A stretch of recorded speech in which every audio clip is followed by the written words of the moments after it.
The bond between best friends is supposed to be a fortress, a safe harbor in the chaos of life. Mine was built over a decade, forged in the fires of broke college nights, all-night study sessions, and the kind of shared, stupid laughter that makes your ribs ache. Ethan wasn't just a friend. He was the brother I'd chosen, the other half of my thoughts. And Jenna, she was the love of my life. She was the color in my black and white world, the future I saw so clearly it felt like a memory. For 3 years, our trio was my universe, my fortress. And then, on the night of my 27th birthday, I watched them burn it to the ground with me inside. But they made one critical mistake. They underestimated the man they left in the ashes. They forgot that I, the quiet tech nerd, built my career on finding secrets hidden in the digital shadows, and I was about to drag theirs into the blinding, unforgiving light. Our story, like so many that end in flames, began in the hopeful halls of the University of Texas at Austin. I was a freshman, a lanky kid from a small town, completely overwhelmed by the sheer scale of the place. My major was computer science, which felt like a safe, logical choice in a world that felt anything but. Ethan was my randomly assigned roommate in Jester West. The moment he walked in, all easy confidence and a grin that could charm a snake, I knew we were opposites. He was a business major, already talking about internships at Dell and future IPOs. He decorated his side of the room with posters of Wall Street and Formula One cars. I had a poster of the Millennium Falcon. He was the kind of guy who knew the bouncers at the bars on 6th Street. I was the kind of guy who helped him recover his term paper from a corrupted hard drive at 3 a.m. We were a classic pair, the charismatic frontman and the reliable tech support. He pulled me out of my shell, and I kept him from failing his stats class. It worked. We became inseparable. Jenna came into the picture our junior year. I met her in a shared elective, some pointless history class we were all taking to fill a credit. I was sitting in the back, trying to be invisible, and she sat down next to me. It wasn't a movie moment. She just asked to borrow a pen. But when she smiled, this genuine, light-up-the-room smile, I felt something shift inside my chest. She had these stunning blue eyes and a laugh that was infectious. She was smart, majoring in marketing, and had this fierce ambition that I found incredibly attractive. I was a goner. It took me a month to work up the courage to ask her out for coffee. I was so nervous I think I spilled half of my latte on my jeans. But she just laughed, that beautiful, easy laugh, and made me feel like the most interesting guy in the world. When I introduced her to Ethan, it felt like the final piece of the puzzle clicking into place. He gave me that classic, approving bro nod.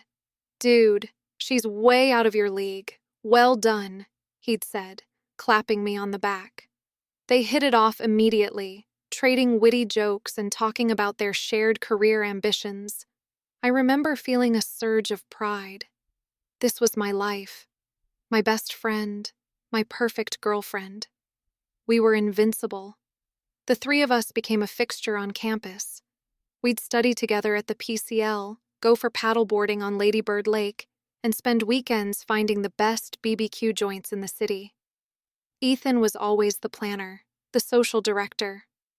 I was just happy to be along for the ride, with Jenna's hand in mine. After graduation, the dream continued. I landed a solid job in cybersecurity at a downtown firm. It wasn't flashy, but it was challenging, and I was good at it. Ethan, predictably, went into investment banking. He was making insane money, driving a sleek black Audi, and living in a high-rise with a view that could make you dizzy. Jenna got a competitive position at a major PR agency. To save money, Jenna and I decided to get an apartment together, a nice 1-bedroom place in South Austin. Life was perfect, or so I let myself believe. The first cracks were so small, so easy to dismiss. Have you ever been in that spot? Where your gut is screaming at you, but your heart just refuses to listen? You find a million excuses for the things that don't add up. It started with the inside jokes, little whispers and shared glances between Ethan and Jenna when they thought I wasn't looking. If I asked what was funny, it was always, "Oh, it's just a work thing, you wouldn't get it." Or, "Just something silly from college." I believed them. Why wouldn't I? This was Ethan. This was Jenna. Then their schedules started to sync up in weird ways. Jenna would have a late-night client dinner, and Ethan would have a networking event with investors. They'd both come home exhausted, hours apart, but with stories that felt just a little too vague. I'd ask Jenna about her dinner, and she'd give me a rehearsed-sounding summary. If I pressed for details, she'd get defensive. "Liam, do we have to dissect my entire day? I'm exhausted. Can't we just relax?" And I'd back off, feeling guilty for being suspicious, for not trusting the woman I loved. Our mutual friend Marcus tried to warn me. He was another friend from our college group, a straight shooter who didn't have a manipulative bone in his body. We were grabbing a beer one night when he got this uncomfortable look on his face. "Hey man," he started, swirling his beer. "This is probably nothing, but I saw Ethan and Jenna having lunch the other day, at that fancy Italian place, Cipollina. They looked, I don't know, man, really cozy."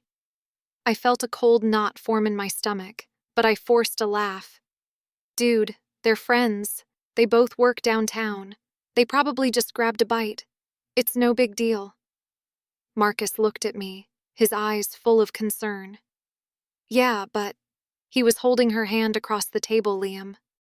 The air left my lungs, but denial is a powerful drug. I told him he must have seen it wrong, that they were probably just emphasizing a point. I made up a dozen different scenarios in my head, each one more ridiculous than the last, all to avoid the simple, ugly truth. I didn't want to see it. Admitting Marcus was right would mean my entire world was a lie. The final weeks leading up to my birthday were a masterclass in gaslighting. I was feeling the distance between us grow, so I tried harder. I'd plan date nights, cook her favorite meals, suggest a weekend trip to the hill country. She'd always have an excuse.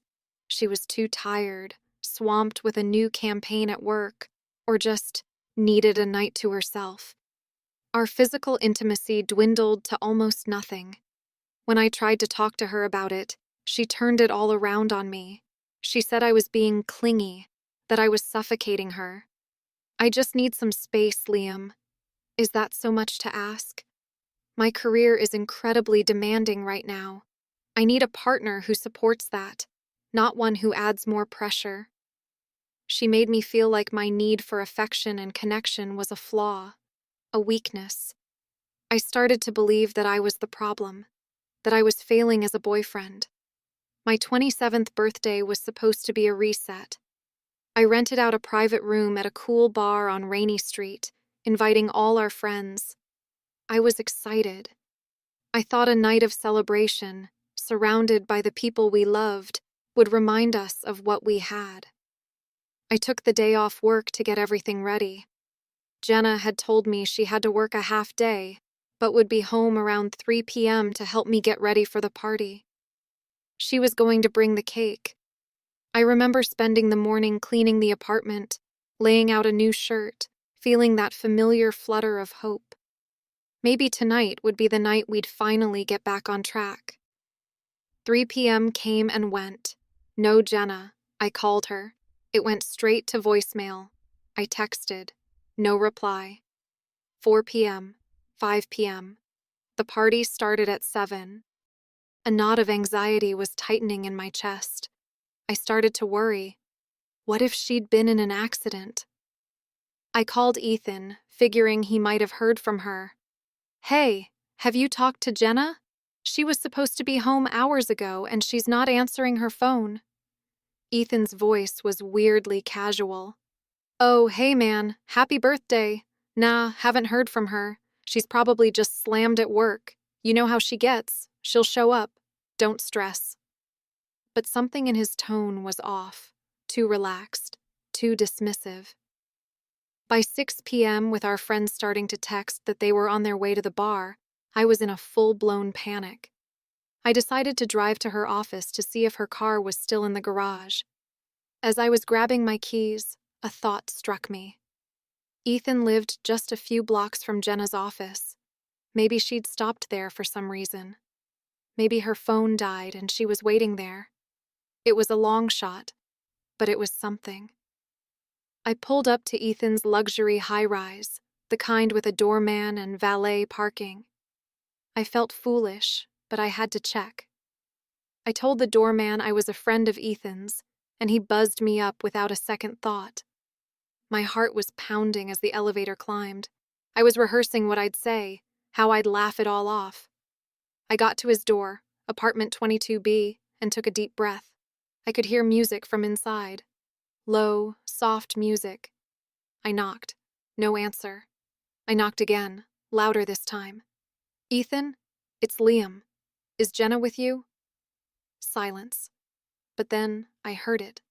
A sound that shattered my universe into a million pieces. It was Jenna's laugh, not her normal, happy laugh.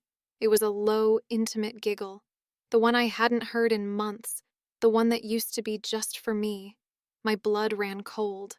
This was the moment where every doubt, every red flag, every warning from my gut coalesced into a single, horrifying certainty. I knew. I just knew. My hand was shaking as I reached for the doorknob. It was unlocked. In that moment, I had a choice.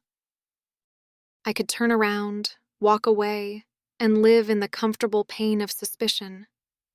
Or I could open the door and face the devastating truth. It's a terrifying crossroads, isn't it? To choose to see the thing you know will break you. What would you have done? Be honest with yourself. I chose the truth. I pushed the door open.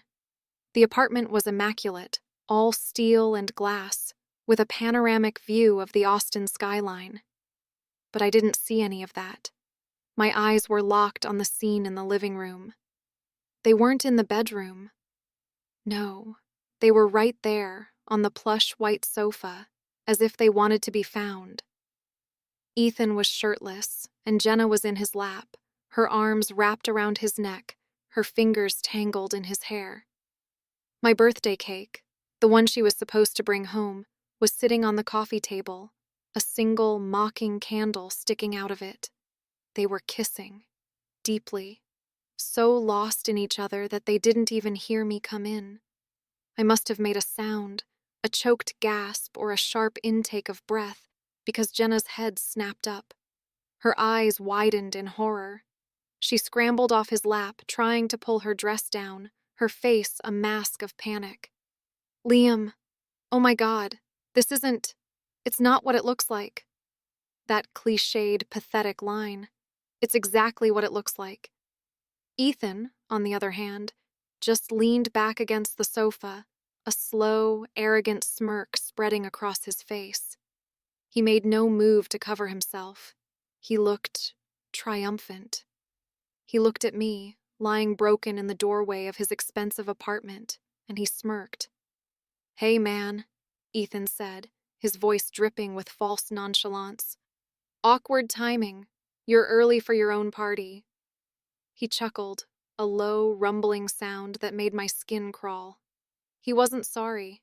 He was proud. He had won. He had taken my life, my love, my trust, and he was displaying them like a trophy. I just stared at them, the sounds of the city far below seeming to fade into a dull roar in my ears. The two most important people in my world. My brother and my future. And they had chosen each other over me on my birthday. I looked at Jenna, who was now fake sobbing into her hands. I looked at Ethan with his smug, victorious grin. I didn't say a word. I just turned around, walked out, and gently closed the door behind me, leaving them with their cake and their betrayal. I don't remember driving back to my apartment. It's a complete blank. The next thing I knew, I was standing in the middle of our living room, the one Jenna and I had decorated together. Every photo on the wall, every stupid souvenir on the shelves, was a monument to a lie. My phone started blowing up. A dozen texts from friends asking where I was. And then, the calls from them. 23 missed calls from Jenna, 15 from Ethan. I let them all go to voicemail. I sank onto the floor, my back against the couch, and just sat there in the silence, feeling nothing and everything all at once. The rage hadn't hit yet. The sorrow was too big to process. All I felt was a profound, hollow emptiness. Then the first wave of real anger washed over me. It was cold and sharp. It wasn't the hot, screaming rage I would have expected. It was a focused, analytical fury. My mind, the one that I used to solve complex cybersecurity problems, kicked into gear. They humiliated me. They thought I was weak. Ethan, with his arrogant smirk, thought he had already won. He thought I would just crumble, that I'd cry and yell and eventually just fade away. He saw me as the nerdy, predictable sidekick. He forgot what I do for a living. I find vulnerabilities, I exploit weaknesses, and I was about to conduct the most thorough penetration test of his entire life. This is where the story turns. I could have exposed their affair to our friends. I could have posted screenshots and caused a dramatic, messy scene. But that was their level, not mine. That was emotional. I needed to be surgical. I needed to dismantle the things they valued most. For Ethan, it was his money and his career. For Jenna, it was her social standing and her carefully curated image. I wasn't just going to hurt them. I was going to erase them from the successful lives they were so proud of. I went to my computer, my fingers flying across the keyboard. My mind was clearer than it had been in months. The first thing I needed was access. Hard, undeniable proof. And then I remembered something. About a year ago, Jenna was constantly complaining about running out of storage on her iPhone.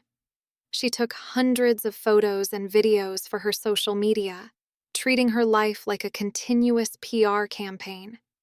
As the helpful, tech-savvy boyfriend, I'd offered a simple solution.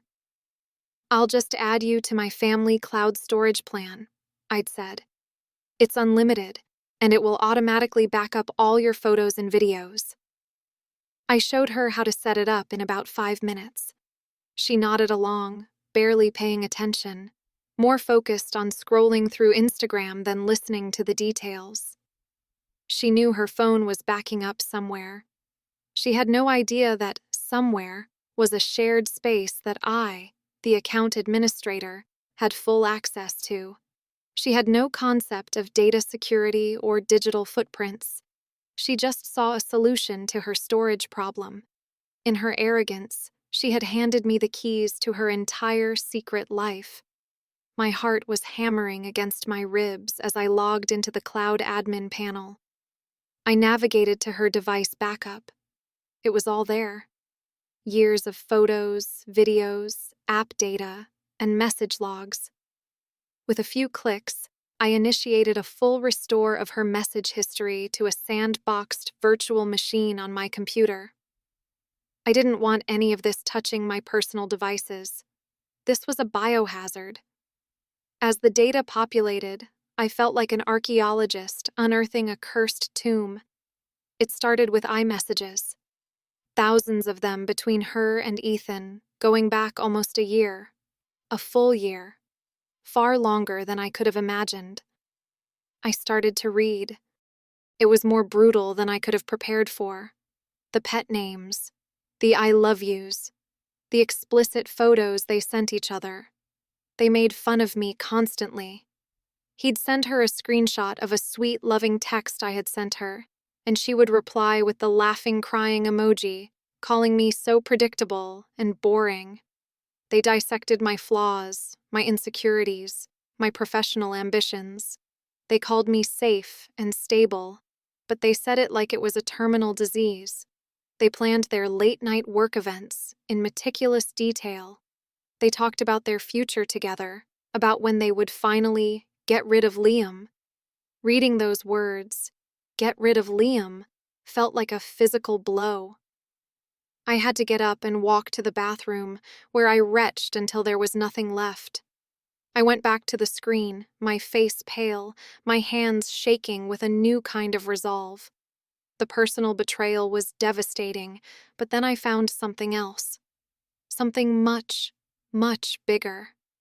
Ethan was arrogant. He loved to brag to Jenna, to show off how powerful and clever he was. He had forwarded her emails from his work account, dozens of them. He was complaining about his boss, mocking his clients, and detailing his crimes. Ethan wasn't just a successful investment banker. He was a crook. He was running a sophisticated insider trading scheme. He would get confidential information about upcoming mergers from a source at another firm, and then use that information to make trades through a series of shell accounts registered in his cousin's name. In these emails to Jenna, he was boasting about it. "Just made $50K on that pharma merger. These idiots at the SEC will never see it coming," one email read. "Another bonus for us. That trip to Cabo is looking pretty good." He had laid out his entire criminal enterprise in black and white and sent it directly to the digital treasure chest I held the key to. It wasn't just Ethan either. Jenna was complicit.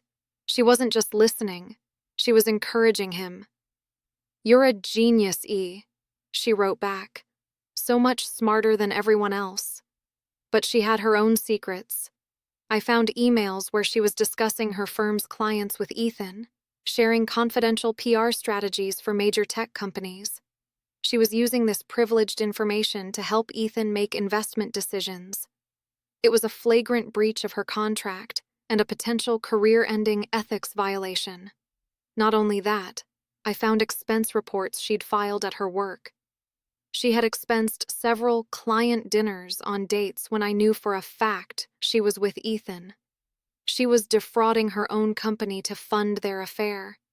They weren't just cheaters, they were criminals, using their charm and ambition as a cover for their rot. At this point, I had to stop and think. This was no longer just about a broken heart. This was about felony-level crimes. I was holding evidence that could send Ethan to federal prison for years and get Jenna disbarred from her profession. The weight of it was immense. There was a part of me, a small, terrified part, that wanted to just delete it all, to just expose the affair and walk away. But then I pictured Ethan's smirk. I pictured Jenna's fake tears. I pictured them laughing at me, calling me boring and predictable. They had decided I was a casualty in their grand romance. They had decided my life, my feelings, my future were disposable. Right there, in the cold glow of my monitor, I made a decision. I wasn't just going to be a victim. I was going to be the consequence. I didn't go to the birthday party. I turned my phone off. I spent the next few hours meticulously compiling the evidence. I created separate, password-protected dossiers for each of them. For Ethan, I gathered every email, every text message detailing the insider trading, every bank transfer I could find evidence of between him and his cousin. I wrote a clear, concise summary of the scheme, complete with a timeline. I packaged it all into an encrypted file. For Jenna, I gathered the evidence of her sharing confidential client information, the fraudulent expense reports, and the texts where she discussed it all.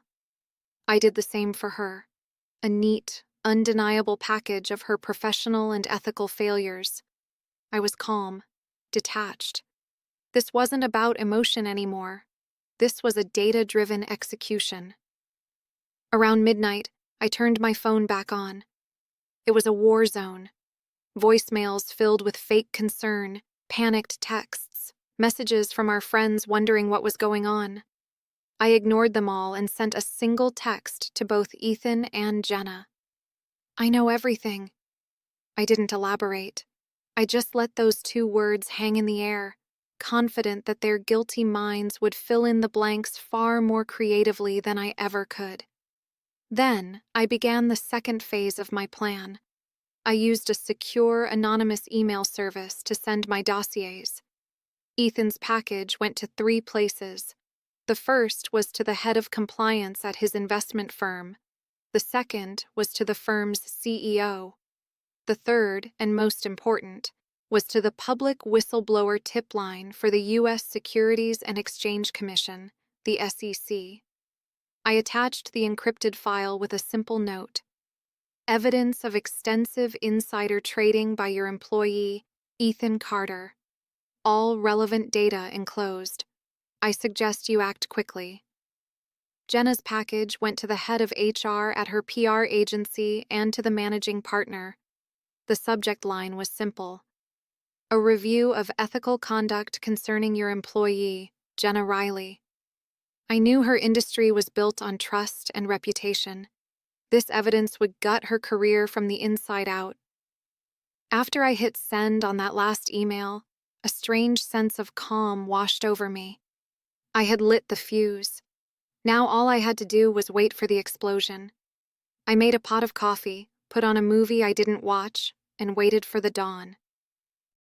The first tremor hit at 9:15 a.m. the next morning. It was a text from Ethan. "Call me now. This isn't funny." An hour later, another one, more frantic. "What did you do? My boss just called me into an emergency meeting with legal. What the hell did you send them?" I didn't reply. I just sipped my coffee. I imagined him in a glass-walled conference room, sweat beading on his forehead as his bosses, faces grim, laid out the evidence. The smug, confident master of the universe, reduced to a cornered animal. The image brought me a grim, satisfying pleasure. Around noon, I got a call from Marcus. "Dude, what is going on? My phone is blowing up. People are saying you bailed on your own party. Jenna's been calling everyone, crying, saying you had a breakdown or something." I took a deep breath and told him everything. The whole sordid story. When I was done, there was a long silence on the other end of the line. "Holy crap," he finally said.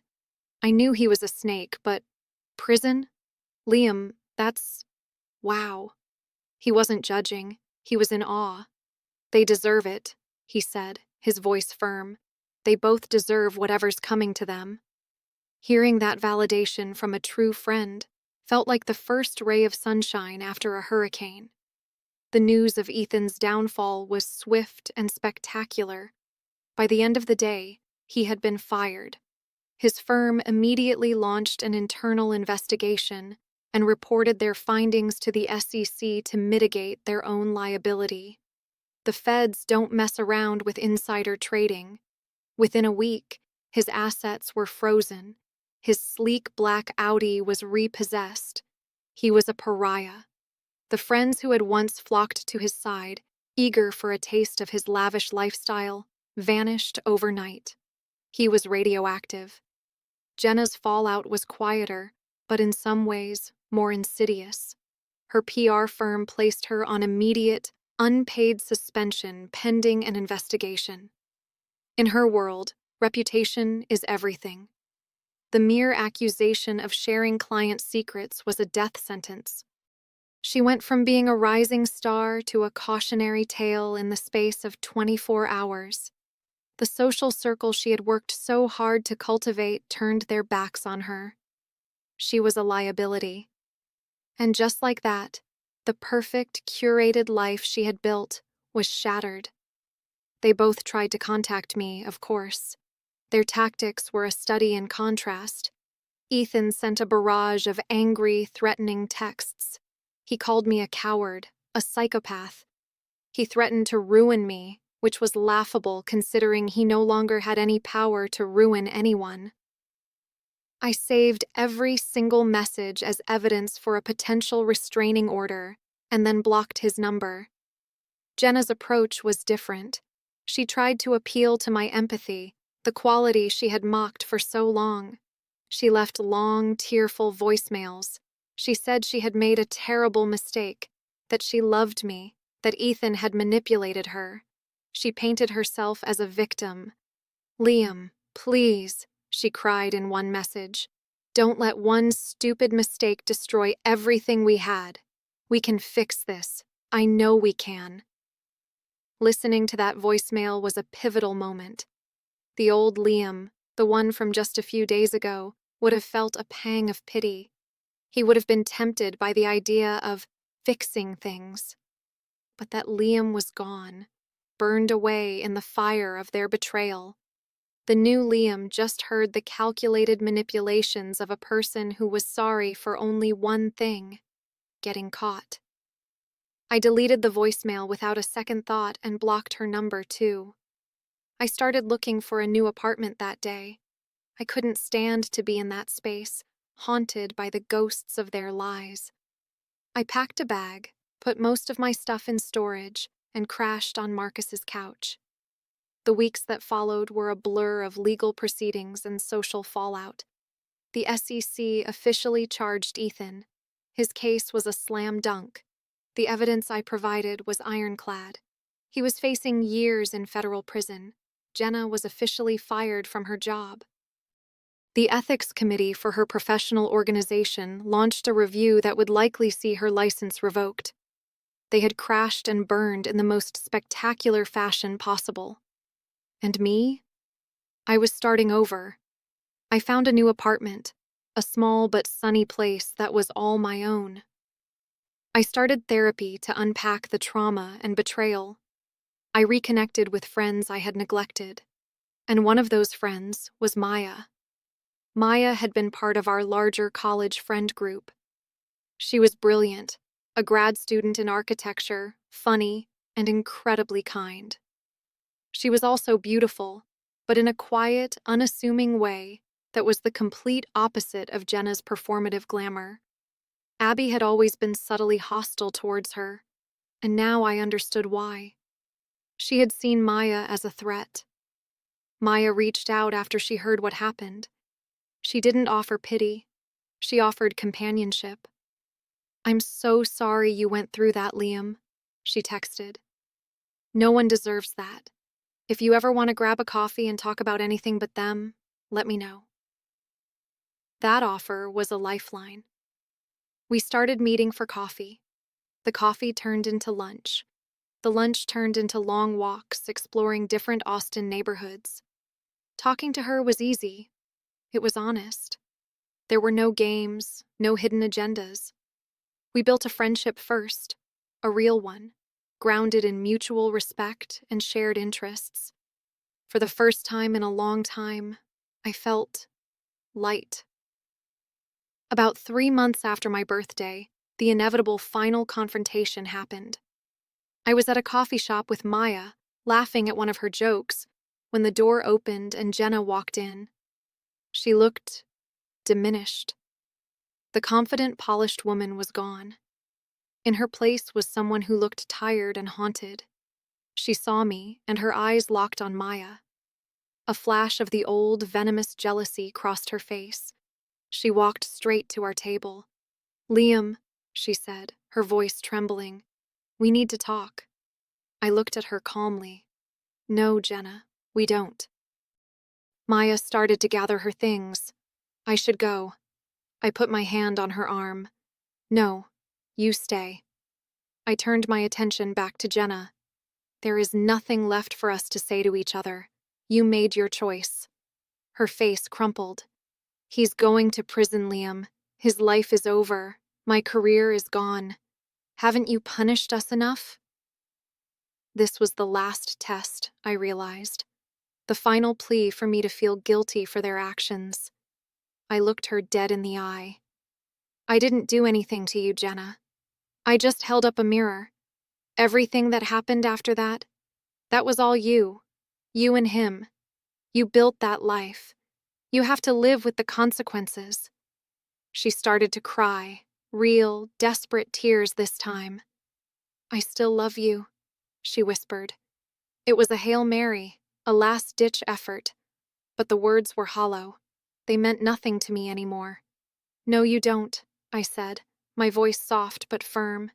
"You loved the idea of me, the safety, but you didn't respect me, and you'll never have the chance to make that mistake again. I'm with Maya now." I said it without thinking, but as the words left my mouth, I realized they were true. It wasn't official, not yet, but in my heart, I was. I was moving forward, with someone kind and true.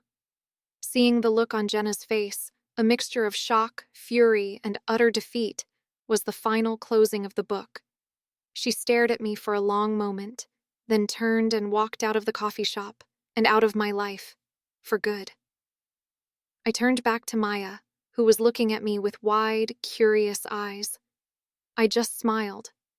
"So," I said, picking up my coffee cup, "where were we?" And in that simple, quiet moment, surrounded by the smell of coffee and the promise of a new beginning, I knew I was finally, truly free.